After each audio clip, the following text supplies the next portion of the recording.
बाढ़ की संभावनाएं और नदियों के किनारे घर बने हैं। बाढ़ की संभावनाएं और नदियों के किनारे घर बने हैं। चीड़ वन में आंधियों की बात ना कर, इन दरख्तों के बड़े नाजुक तने हैं।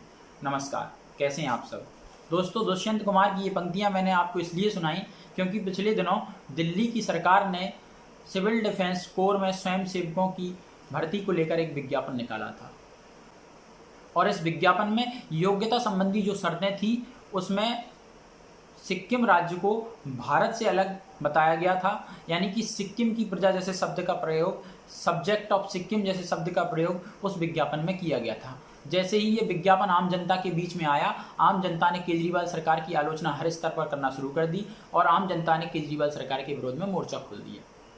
हालांकि जब मामले को बढ़ते देख बाद में दिल्ली के उपराज्यपाल ने इस विज्ञापन को जारी करने वाले सीनियर अधिकारी को सस्पेंड कर दिया था और केजरीवाल ने स्वयं इस मामले में अपनी सफाई दी और कहा कि सिक्किम भारत का अविभाज्य अंग है। परंतु दोस्तों, सिर्फ सस्पेंशन से या सिर्फ यह कह देने से कि सिक्किम भारत का अविभाज्य अंग है, यह प्रश्न यहाँ पर खत्म नहीं हो जाता है। आखिर में इतनी बड़ी भूल कैसे हुई, इस वीडियो में हम इसी मामले पर चर्चा करेंगे। हम चर्चा करेंगे कि इसमें आखिर गलती दिल्ली सरकार की है अथवा गृह मंत्रालय की है। दूसरा, हम बात करेंगे कि सिविल डिफेंस कोर क्या है।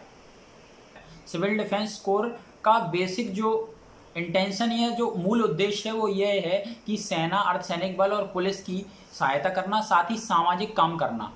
युद्ध काल में जब सेना, अर्धसैनिक बल जब युद्ध में व्यस्त होंगे, उस समय नागरिकों के मनोबल को बनाए रखना मुख्य रूप से सिविल डिफेंस के स्वयंसेवकों का कार्य होगा। साथ ही शांति काल में यदि कहीं आपदा जैसी कोई बाढ़ या भूकंप जैसी कोई भी घटना होती है तो उन घटनाओं में इन स्वयंसेवकों की सहायता ली जाएगी। डिफेंस कोर की ज़रूरत 1962 के बाद में ज़्यादा महसूस की गई और उसके बाद में सिविल डिफेंस कोर के डेवलपमेंट पर ज़्यादा ध्यान भारत सरकार के द्वारा दिया गया।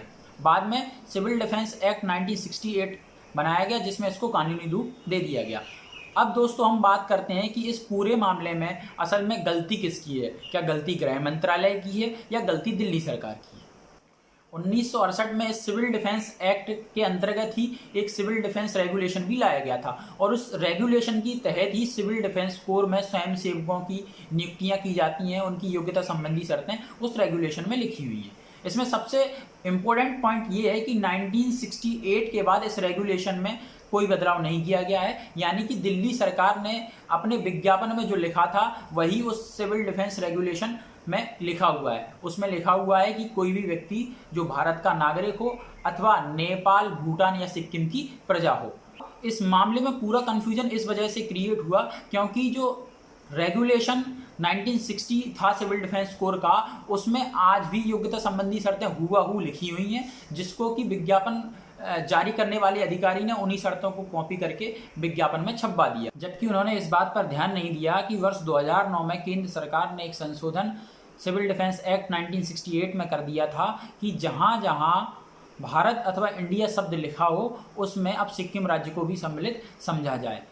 इस प्रकार यदि हम इस पूरे मामले को गौर से देखें तो हम समझ सकते हैं कि सरकार के द्वारा सिविल डिफेंस रेगुलेशन 1968 में कोई परिवर्तन नहीं किया गया, जबकि उन्होंने एक्ट में परिवर्तन कर दिया था। इस वजह से एक कन्फ्यूजन की स्थिति क्रिएट हो गई और इस प्रकार का विज्ञापन हमारे सामने आया।